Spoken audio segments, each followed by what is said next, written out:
Hey everyone, there's an old saying out there, and that is how do you eat an elephant? Well, the answer to that question is one bite at a time. And as with anything, if we're going to begin a long preparation or a long journey looking at the different technologies, protocols, and features associated with routing and switching in the version 5 format, we have to start somewhere. And I can't think of a better place for us to be able to start than looking at the concepts and precepts behind VLANs. VLANs and VLAN trunking are going to be the primary issues that we're going to want to make certain that we understand and know how to make operational as quickly as humanly possible.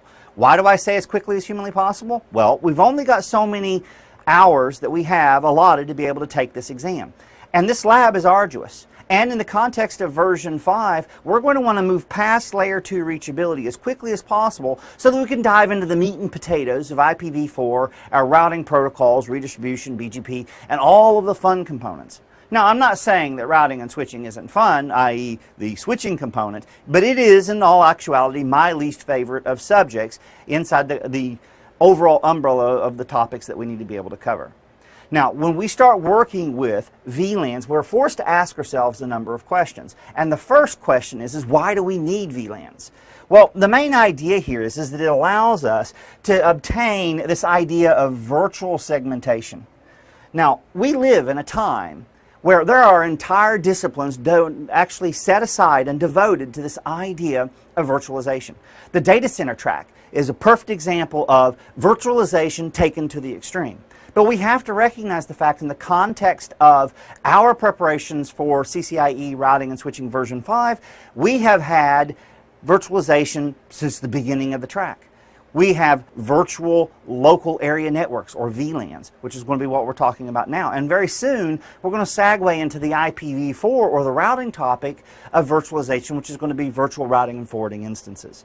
So this is nothing new to us, and it's obviously something that has taken hold and expanded as we start looking at these other disciplines. And what we want to do is focus purely on this routing and switching version 5 element.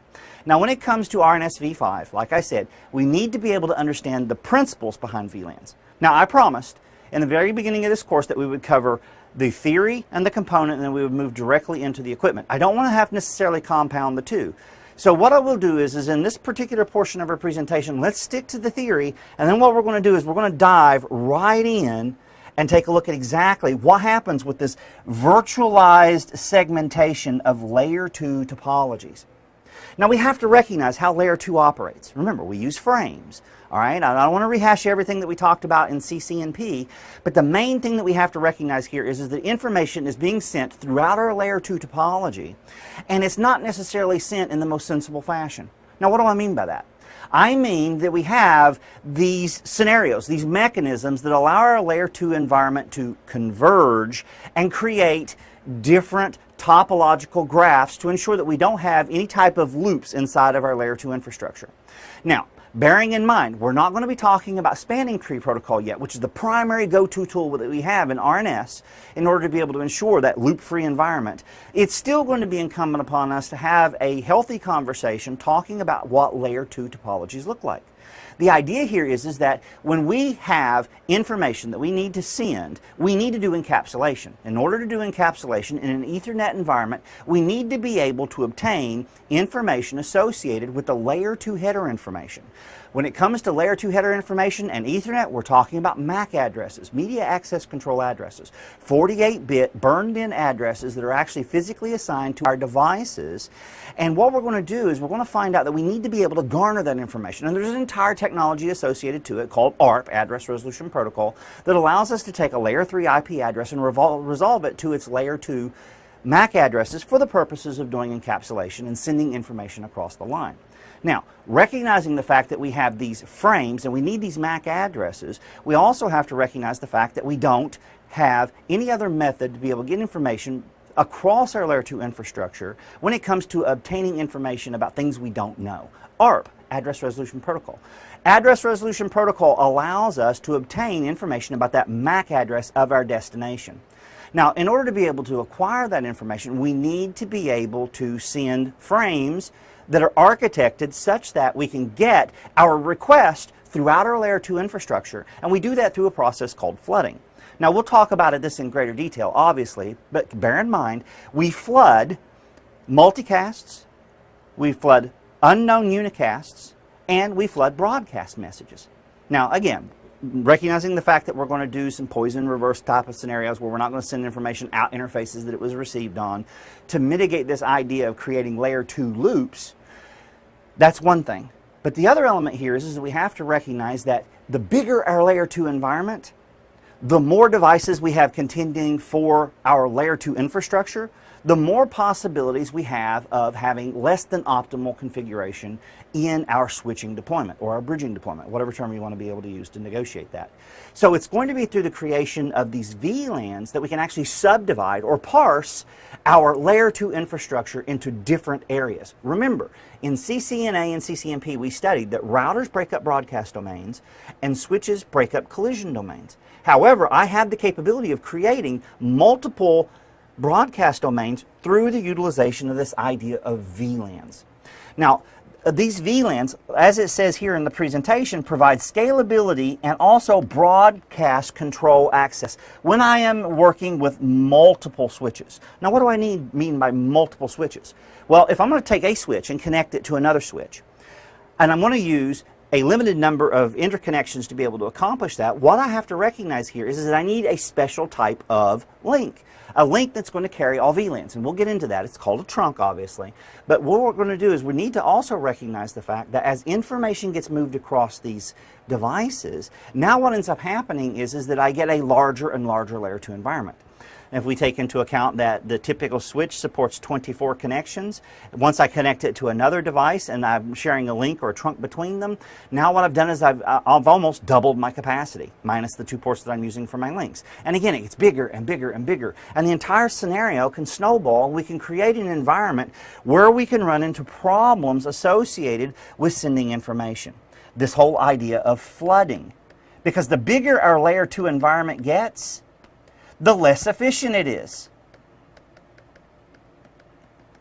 Now, recognizing the fact that we can use VLANs to break up our networks into subnetworks or networks, no matter what term you want to assign to it, they're still virtual local area networks. Now what they're operating is they're operating in different isolated areas inside of our layer 2 infrastructure. The other component here is this last element, and that's going to give us, it gives us traffic flow management, because now based on VLAN, I can actually change how I route information across my layer 2 infrastructure, thereby obtaining capabilities like primitive or administrative load balancing. And also, I have some security elements that are going to come with using these VLANs, because remember, once I set up a group of users inside of a VLAN, they are isolated from users inside of another VLAN or even the default VLAN. And in order to get information from point A to point B, I'm going to have to engage some type of routing device in order to get information to move through. And these are going to be the things that we're going to need and want to discuss as we start looking at how we operate with VLANs. Now, I mentioned a VLAN is basically just a group of users operating in their own network segment. And what can we actually use to comprise VLANs? Well, VLANs are made up of hosts, switches, switch ports, and VLAN protocols. Now, VLAN protocol is kind of an oddball or an off-the-wall term, because in all actuality, what we need to do is we need to ensure that if I'm going to use this concept that I mentioned earlier about a trunk, and I want to send traffic across that trunk, remember, that's one or a bundled pair of interconnected links between switches. So if I'm going to send information for VLAN 1, VLAN 2, VLAN 3, and VLAN 100, when I put it on that individual cable, that link between my 2 switches, how do I ensure that the information doesn't get all jumbled up? How do I make certain that VLAN 1's traffic is isolated, separate, and identifiable from VLAN 2? And that's going to be this idea of these VLAN protocols. The VLAN protocols, or encapsulation protocols, come to us in 2 flavors in the context of the CCIE routing and switching exams. Typically, we have ISL, which is going to be inter-switch link, Cisco proprietary. Also, not part of version 5. And we'll revisit that, so it's not part of the V5 blueprint. Now that only leaves one other protocol that we can use in order to be able to handle this information, and that's going to be the idea of 802.1q. 802.1q is an industry standard protocol that allows me to be able to identify traffic across that link. And therefore, I can guarantee that VLAN 1, VLAN 2, and VLAN 100's flow of frames across that link are going to be separate and maintained and isolated to where they're not going to be able to be merged. Now, recognizing exactly how this happens, what we want to do is understand some of the component pieces to this equation. And that's going to be the fact that we have ports. Everything that we talk about in the context of a switch is normally going to be discussed from the point of view of ports. And when it comes to ports, we have to recognize that we have different configurational capabilities on a port. We have default configurations based on switch. We also have default configuration based on whether or not we're connected to a host or whether or not we're connected to another switch. So recognizing this, it really boils down to these four components, and one of these components is outside the scope of the context of the version 5 lab. Now, when we look at this, the main element and the most common port type that we're going to be working with is going to be access ports. All ports, so ports will automatically be part or be configured as access ports if we're not connected to another switch. Now, we'll have to recognize that we have to understand that there's going to be operational behaviors that are varying from platform to platform and from iOS to iOS. Now, when we come in here and we start setting up, the day I get my switch, I take it out of the box, I put it on my table, I plug cables up to it, and I start doing my configurations. What I'm going to find is every interface on that switch is going to be participating in a VLAN that I didn't create, a VLAN that I'm going to have by default. That's why it's called the default VLAN, and that's going to be VLAN 1. Now, we're going to find that we're going to have numeric representations for these VLANs. We can also assign them names and some other elements. But the main thing that we need to recognize here is that we have a range of addresses that, or numbers that we can use to represent this idea of VLANs for the purpose of allowing our encapsulation protocol to do its job. Now, the moment we start actually encapsulating traffic, that means that we're operating in a port mode trunk. So that means we are encapsulating information. And the only protocol that we have that we can encapsulate in is the idea of .1Q, a colloquial term used to represent 802.1Q. Now, when we look at this, we have two different ways that we can operate our trunk ports. We can do it either statically, or we can configure it to where they're going to be allowed to operate dynamically. Dynamic negotiation of trunks is going to use a special protocol that we're going to spend quite a bit of time talking about called DTP, Dynamic Trunking Protocol. Now, it's going to be through the use of DTP that we can exchange information between our switches, that are going to allow them to be able to negotiate links under certain circumstances. And as CCIE routing and switching candidates, we need to understand each and every one of those possible permutations and all of those circumstances in order to be able to ensure that we can get our layer 2 environment up and operational, like I said, as quickly as possible. Now, looking at how the system is configured, it's also going to be incumbent upon us to understand exactly what's happening with these ports. So let's start taking a look at them from the top down. We'll begin with the access port. The access port, as configured, is going to be a port that's going to be connected to a host. Now, by a host, what do I mean? I mean a computer. I mean a router in this instance, something that is not going to be participating in my layer 2 infrastructure. Now, under some circumstances, it could be, say, for instance, a wireless access point. But the main thing that we want to look at here is that our access ports are going to allow us to connect to hosts, and most predominantly, the key differentiator between an access port and a trunk port is going to be the fact that an access port is only going to be aware of one VLAN. Now, that's not even really a true statement. What's going to happen is an access port can only be a member of one VLAN. The host that's sending information, that's sending these layer 2 frames, is completely and utterly ignorant of any layer 2 or encapsulation or VLAN infrastructure that may be running in our layer 2 domain. So if I have a router and I'm going to send traffic and I want that traffic to be designated as VLAN 2, the router is never going to know anything about VLAN 2 unless I go in and configure it. It's not necessary. It's simply going to send its frame down to the switch, and on the switch port where the frame arrives, that's where we're going to be applying any type of tagging.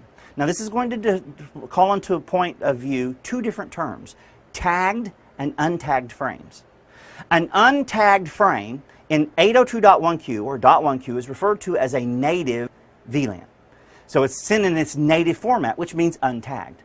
Now, the idea here is that if I have a device, what I can do is I can send information that's untagged. The switch is going to apply the tag, and then it's going to allow it to be kept and maintained and isolated inside the context of the layer 2 domain until such time that it exits the interface where the tag is going to be removed. So as we take a look at how this entire process takes place, it's important for us to understand just a handful of elements before we can move on and start talking about some of the other port types. Now, like I said, hosts are completely unaware of any type of VLAN encapsulation. And that's a good thing, because it's less configuration on our part. All we have to do is just configure the port facing the host to place it in a VLAN. Switch port, and then we assign the mode access or switch port access VLAN, and then that's pretty much done. And again, we'll walk through all of this on the equipment, but first what I want to do is get through the theoretical discussion. Now, also recognizing the fact that we have all of these ports, when we go through and set up this idea, the access ports can only be assigned to one VLAN. That's the predominant idea here. Access ports belong to one VLAN, averse to trunks. Now, trunks can belong to multiple VLANs, or all VLANs for that matter. So keeping in mind, if I have R1 connected to SW2, connected to SW3, connected to R3, what's going to happen is remember, I'm going to send my traffic from R1 untagged. Now, the moment that frame arrives on, say, Fast Ethernet 01 on SW2, what's going to happen is if there's appropriate configuration on that interface, we will actually apply the tag. We'll talk about the nature of tags very shortly. But then what's going to end up happening is that tag is going to be associated with that packet as it traverses the layer 2 domain until such time that it leaves the layer 2 domain to be delivered. And then what's going to end up happening is the VLAN information, what we're going to refer to as the VLAN ID, is going to actually be stripped off, and the packet is going to leave towards its destination in its native format. So again, there's not a lot of moving parts to it. There's not a lot to understand, but it's still going to be really, really pivotal that we understand what takes place in our layer 2 environments, especially when it comes to this idea of our access ports and our trunk ports. Now, a trunk port boils down to the fact that, like I said, it can carry more than one VLAN traffic, or the traffic for more than one VLAN. There we go. That's probably the best way to say it. Now, when we look at this and we start setting it up, what we have to recognize is that there's going to have to be some tool or some method that's going to allow me to do that. And we mentioned that. We mentioned the ISL and we mentioned the .1Q trunking, which was what we were considering or calling our VLAN protocol or our VLAN encapsulation protocol. That's going to be the protocol of choice that we're going to use to ensure that we can keep our traffic isolated from each other. Now, recognizing the fact that this goes through, like I said, the trunk ensures that I can carry multiple VLAN information simultaneously. So what I'm going to find here is if I look at a link where I have, say, R1 connected to SW1, SW2 connected to R3, where I'm talking about is right here. I'm talking about the link between these two devices across my trunk. The trunk is going to allow me to carry traffic for different VLANs. So for instance, if I had another arrangement here where I had, say, R4 and R5, and I wanted to make certain that I sent R5's traffic across this link and simultaneously had the capability of sending R1's traffic across this link, I need to be able to ensure that I can protect the black frames from the green frames. Now, that's just a visual example. So this could be black, could be VLAN 2, and yellow or green could be VLAN 100. It doesn't matter. And it's through the idea of being able to take a piece of information and insert it into the frame that I'm going to make certain that I maintain this isolation between my different traffic flows with regards to frames associated with different VLANs. Now, the other part of this that we need to really pay attention to is the fact that the system allows us to operate in one of two modes. We can operate as a static trunk or a dynamic trunk. Now, dynamic brings with it some additional baggage. We have a protocol called DTP that we're going to spend some time talking about, and I promise we're going to spend a lot of time playing with it on the equipment. But the idea behind DTP, Dynamic Trunking Protocol, is it's going to be a process that's going to run across the trunk on the individual interfaces when we are operating in an automatic or a dynamic trunking mode that's going to allow the system to exchange information so that it can agree on the VLAN encapsulation protocol that we're going to use. Now, why did I bring up ISL? Well, I brought up ISL because the majority of switches that are older, 3560s, some of the other devices, are going to automatically use this idea of dynamic configuration, and they're going to come up by negotiating an ISL trunk. I merely want to make us aware of the fact that ISL exists, and also point out the fact that if you bring a trunk up and they say to use the .1Q protocol, then what's going to happen is automatically some of these devices may not actually come up through the dynamic negotiation to satisfy the particular criteria of a question. So I just want to make certain that we're aware of these. We will see it when we get into the actual gear, but keeping in mind that it's through this idea of exchanging information that we can actually bring up these inter-switch links. Inter-switch links is also just another name for a trunk. Now, when we go in and we start doing the configuration, what we also have to recognize is if I wanted, I could run a trunk up to R1. Now, the thing that you need to understand is that if I'm going to do that type of configuration, there are some efficiencies I want to make certain that we understand right out of the gate. So, what does this imply? Well, it means I can run a trunk up to a router. Now, that means I can carry VLAN information. But can a router support VLAN information, separate VLAN information? And the answer to that question is yes. Routers have the capability of being able to run .1Q encapsulation on their physical interfaces through the creation of something called an actual subinterface. And we'll look at how that's doing. And this is actually going into how I can get routing between two VLANs through the use of an actual router, which is going to be a concept called router on a stick. Now, recognizing exactly what's going on here and knowing how to set it up and make it work is one thing. Understanding how it's going to operate and make it efficient is another. Now, the reason I'm employing this or I'm stating this is that by default, DTP is going to run on that trunk unless I go in and turn it off. And we'll talk about how to disable it later on. But the main idea here is that switches speak DTP across trunk links and routers don't. So when we look at this, it's important for us to understand that dynamic trunking protocol will not be running on our routers. So if we were to be asked a question to make certain that we minimize traffic when and where possible or reduce the number of unnecessary frames, we may find ourselves in a situation where we're going to want to restrict VLANs that can travel across the trunk going towards the router and also disable this idea of DTP, Dynamic Trunking Protocol. Now, with that being said, let's take a look at DTP. DTP, again, two modes. We have desirable and we have auto. Now, the primary difference between the two is slim. They both want to form links. Desirable will go so far as to initiate the formation process. Auto will just simply sit back and wait for someone else to initiate. So think of it as, taking a shy guy out to a club or out to a bar. All right, it's very difficult to get them to initiate a process, but we all know that they really want to get out and meet people. Well, the idea here is the same in the context of DTP.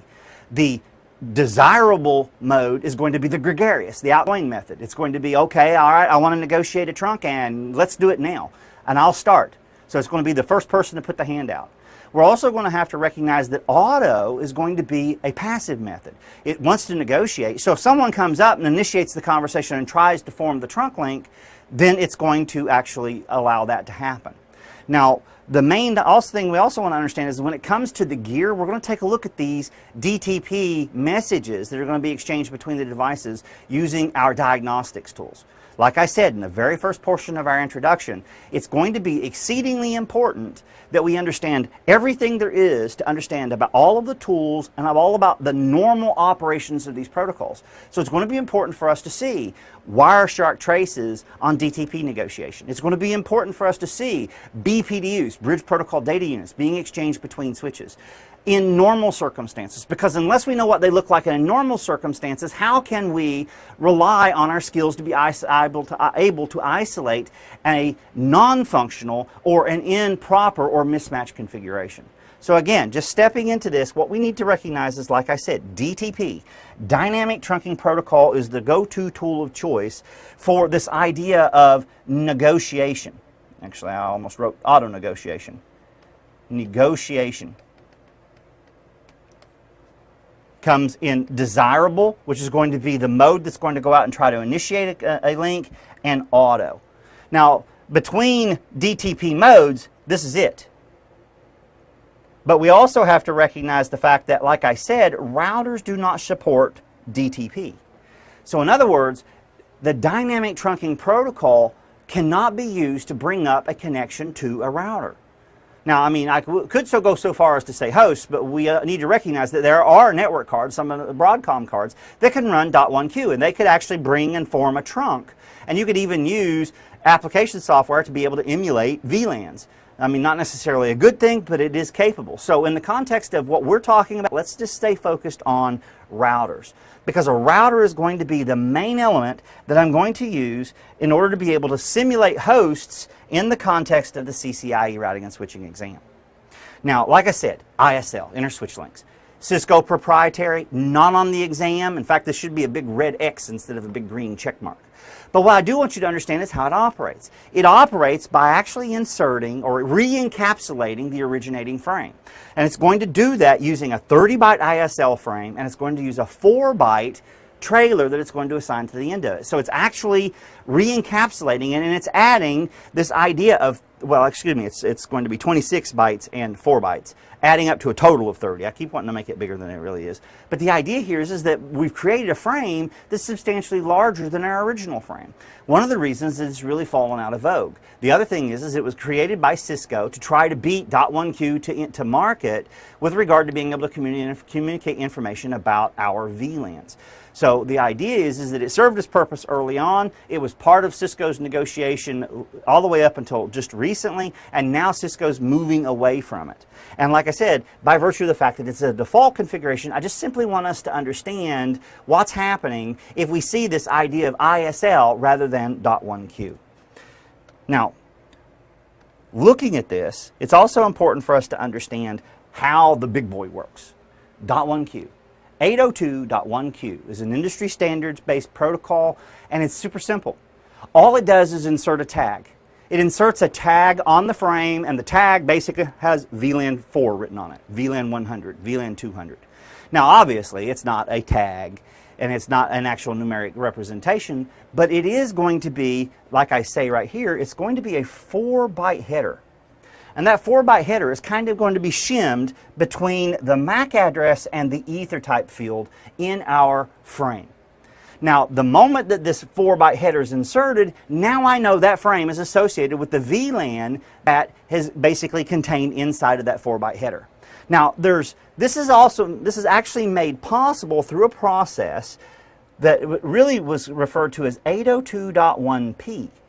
802.1P, an industry standards protocol, gave us the 802.1Q tag. Now, when we look at this, inside the context of that header, we can see that there's some other information. For instance, we have the tag protocol ID. The tag protocol ID is going to list an ether type of 0 by 8100. Now, the moment I see that, I know that I'm looking at a .1Q frame. And our sniffers are going to reveal that when we look at our Wireshark configuration. Two other key elements that we're going to need to know about. One we're not going to talk about until we hit QoS, and that's going to be the 802.1P priority bits. The 802.1P priority bits give me 3 bits in order to be able to assign a class of service value. Class of service is a quality of service mechanism used at layer 2 that is going to be employed on my trunks or my inter-switch links that's going to allow me to provide traffic preferential treatment based on COS. Now, it's going to be an actual 3-bit field, so that's going to be 2 times 2 times 2, which gives me the possibility of having 8 results, 0 to 7. So as I go up the chain, 7 is higher, so it's going to have a better priority than 0, which would be scavenger or next to nothing. So again, we'll talk about that in the confines of quality of service mechanisms when the time comes. But the other element here that's really important to us is this VLAN ID.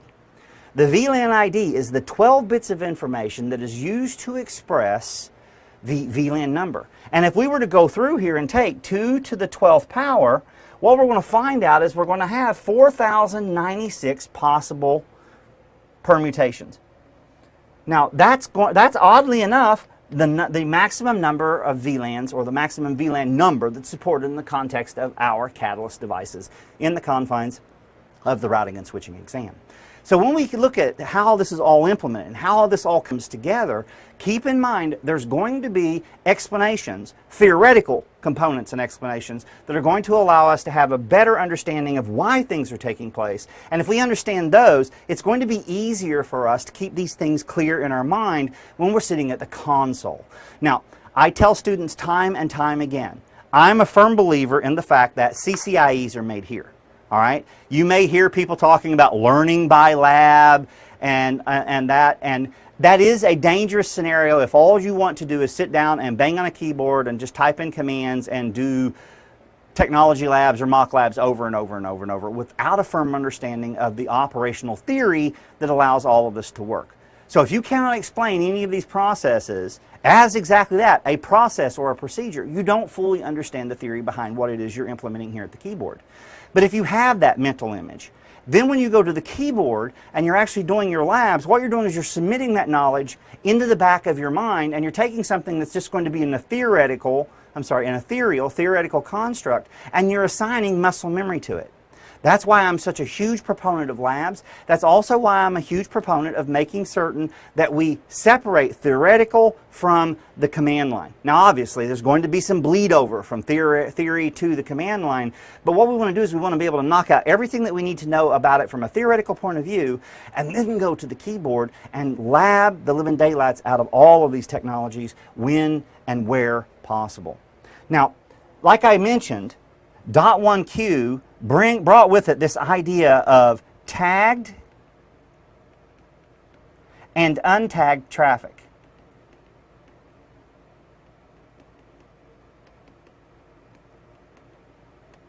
Where the untagged traffic is called the native VLAN. So when a device or a host sends a frame to a switch, it has no information associated with it other than just the original payload. There's no header, there's no information assigned to it, it's just the layer 2 information associated with what's necessary to allow the layer 2 frame to reach its destination. But once it comes into the switch, that's where we have the option of going in and assigning a VLAN ID. Remember, we talked about inserting that little marker there between the MAC address and the ether type field, such that we can make certain that now that we can keep that traffic separate from other devices' VLAN traffic. Now, when we look at this and we actually just take the opportunity to just step into it, what we have to recognize is .1Q outlined a characteristic, like I said, called the native VLAN. Now the native VLAN is going to be untagged, even between switches by default. So we're going to have traffic that's going to be traveling or traversing across our ISL links, our inter-switch links, which are going to be .1Q in the context of this lab. And those frames are not going to be tagged. So what ends up happening is we have a scenario where we can encounter something referred to as a native VLAN mismatch issue. Now the main object to understand here is that native VLAN traffic has no 802.1Q tag inserted. So when a packet, or when a frame arrives on a switch port, it has no tag. So it's untagged. Now, the moment I attach a tag to it and send it across, what's going to end up happening is that if that tag is not VLAN 1, or whatever the default VLAN is, VLAN 1 being the default by default, excuse the term, but the main object here is that as this information gets moved through our infrastructure, we have to understand that VLAN 1 is really important to us. Because VLAN 1 is going to be significant because VLAN 1 allows so many different control plane mechanisms to operate. It's going to be how we communicate BPDUs in the context of spanning tree protocol. It's going to be how we do CDP, Cisco Discovery Protocol, the tool that we have available to us to help us identify and map out our entire infrastructure based on a neighbor-by-neighbor link relationship basis. So when we go in and we look at this idea of VLAN 1 cannot be overemphasized. Now, like I said, VLAN 1, or the native VLAN, VLAN 1 by default, has no 802.1Q tag inserted. Now, when we can set this up, if I have SW1 connected to SW2, and I'm running a link between them, that is a trunk, and I choose to allow the native VLAN to be untagged,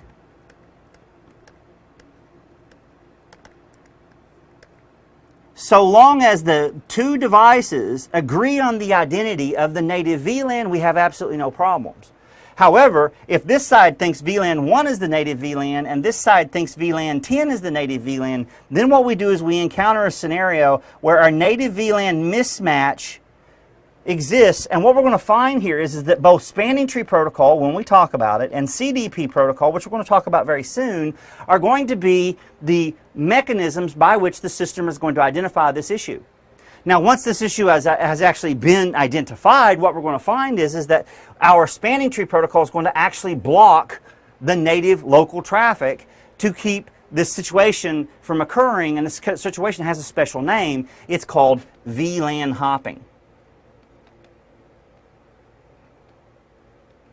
VLAN hopping is a way where if I was a third-party attacker, I could get a switch from eBay, and if nothing was done, there was no security, no implementation, I could simply plug the VLAN in, and what I could do is I could create a VLAN mismatch error such that I can actually start capturing information about the infrastructure.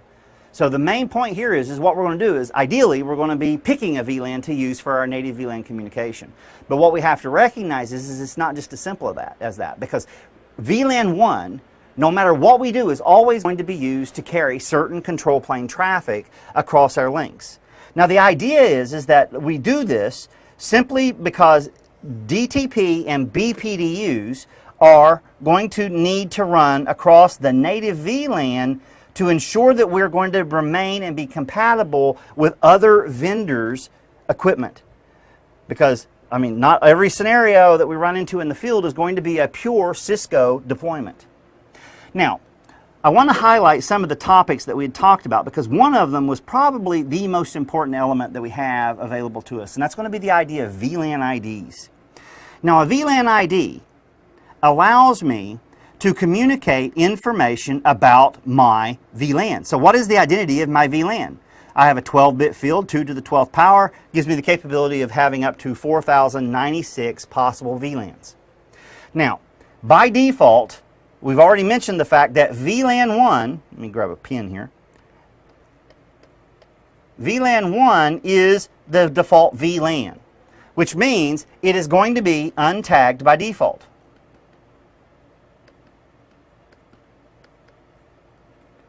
Now, that doesn't mean that it has to stay that way. And we also need to understand what VLAN 1 does for us.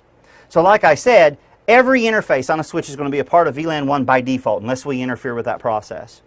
The other thing that we need to recognize here is that the default VLAN can be changed, and anything that can be changed can be messed up.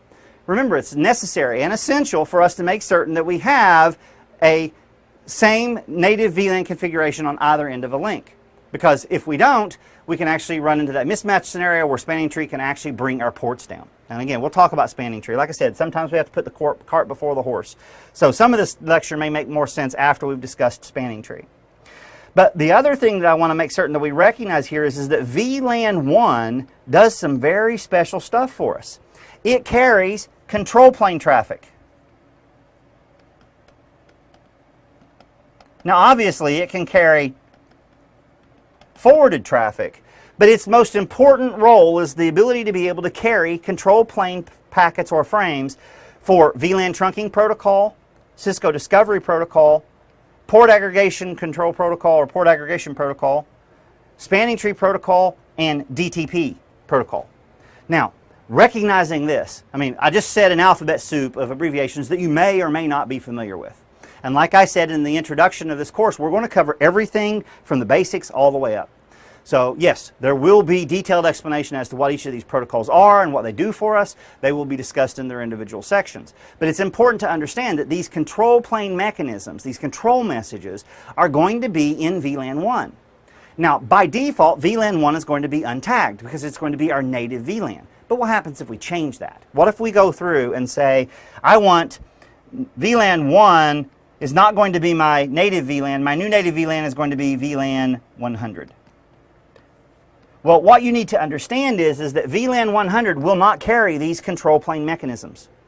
They're still going to be carried in VLAN 1. However, by virtue of the fact that VLAN 1 is no longer the native VLAN, that means that all that traffic will be sent with a tag. So it's going to have an 802.1q tag. Now, this is important.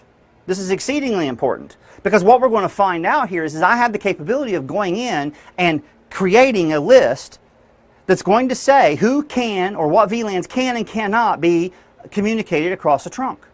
Now, what happens if I go in and say I want to remove VLAN 1? Does that mean that puts an end to this control plane traffic that's so important for me with regard to these other protocols that we have yet to discuss? No. Because what's going to happen is if I go in and I remove VLAN 1, or any other VLAN for that matter, first of all, removing a VLAN from a link like that or a trunk is called minimization. Removing VLAN 1 is called VLAN 1 minimization. I mean, it's not too hard to remember that one. But the idea is that if I remove it from the trunk, I'm removing it for the purposes of forwarding data. It's not going to forward data frames, but it is still going to be sending the VTP, CDP, PAGP, STP, and DTP messages, just like it always would. So the main thing that we need to understand here is that I have the capability of changing my native VLAN to another VLAN, but it's still going to be the job of VLAN 1 to carry all that control plane information.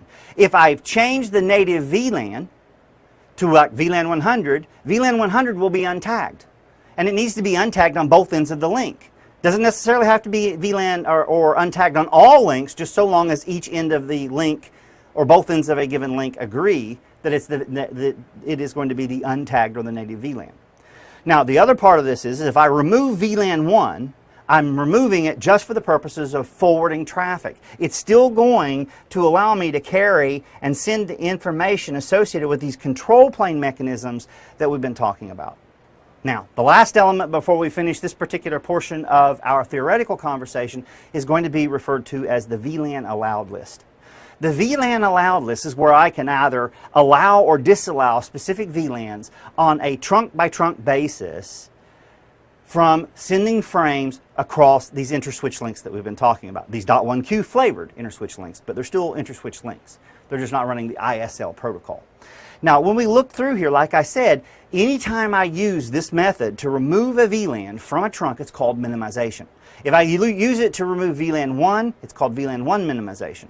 Now, also, it's important for us to understand that if I remove it, it's still going to be sending that layer 1 information, the layer 2 information for the control plane mechanisms. So, with this being said, it's time for us to dive out of the theoretical lecture and let's hop right into the gear and we'll start working at the command line. I'll see you guys there.